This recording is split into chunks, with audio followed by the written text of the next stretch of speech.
Kashi news channel, सच है तो बोलेगा। वाराणसी पहुंचे डिप्टी सीएम केशव प्रसाद मौर्य को सर्किट हाउस में सुरक्षा कर्मियों द्वारा गार्ड ऑफ ऑनर दिया गया। वहीं इसके बाद उन्होंने मीडिया से बात करते हुए समाजवादी पार्टी पर जमकर जुबानी तीर चलाया। उन्होंने कहा कि समाजवादी पार्टी समाप्तवादी पार्टी बनने जा रही है। अखिलेश यादव कभी भी संयम का परिचय नहीं देते हैं। वह जब बोलते हैं तो वो ये भूल जाते हैं कि 2012 से 2017 में जब वे मुख्यमंत्री थे तब क्या हुआ, इसे वह याद नहीं रखते।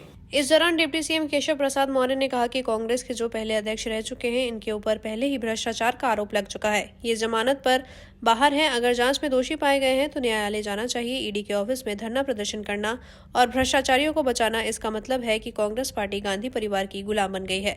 इसके साथ ही डिप्टी सीएम ने अखिलेश यादव के ईडी को बंद कर देने चाहिए के सवाल पर कहा कि ईडी कोई परचून की दुकान नहीं है। जब मर्जी करे खोल लो और जब मर्जी करे बंद कर दो। वहीं बंगाल हिंसा के मामले पर डिप्टी सीएम केशव प्रसाद मौर्य ने कहा कि ममता बनर्जी के सरकार के संरक्षण में जो टीएमसी के गुंडे हैं, उनके द्वारा हिंसा की जा रही है। वहां हिंदुओं पर हमला किया जा रहा है, उनको पलायन करने पर मजबूर किया जा रहा है। इसका खामियाजा निश्चित तौर पर आने वाले समय में टीएमसी को पश्चिम बंगाल के विधानसभा चुनाव में भुगतना पड़ेगा। गांधी जो दोनों कांग्रेस के पहले अध्यक्ष रह चुके हैं, इनके ऊपर भ्रष्टाचार का आरोप लगा है।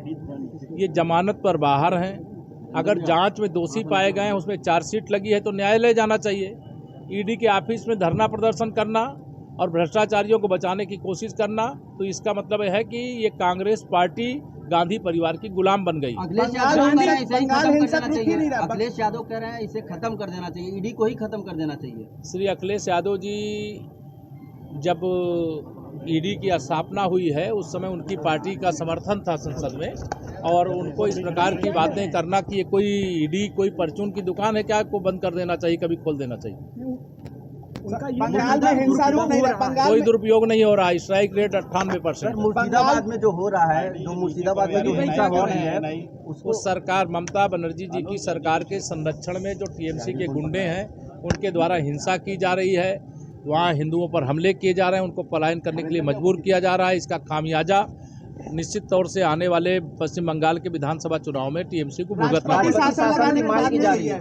जो वहाँ की परिस्थिति होगी, वहाँ की जो लीडरशिप है वो मांग कर रही होगी परिस्थिति के अनुसार, उस पर जो निर्णय लेना होगा केंद्र सरकार को लेना है। गुजरात जीतने की बात कर रहे हैं, गांधी परिवार बोल रहा है कि इस बार गुजरात हम लोग जीतेंगे। श्री राहुल गांधी जी को अगली बार हम रायबरेली में हरा देंगे।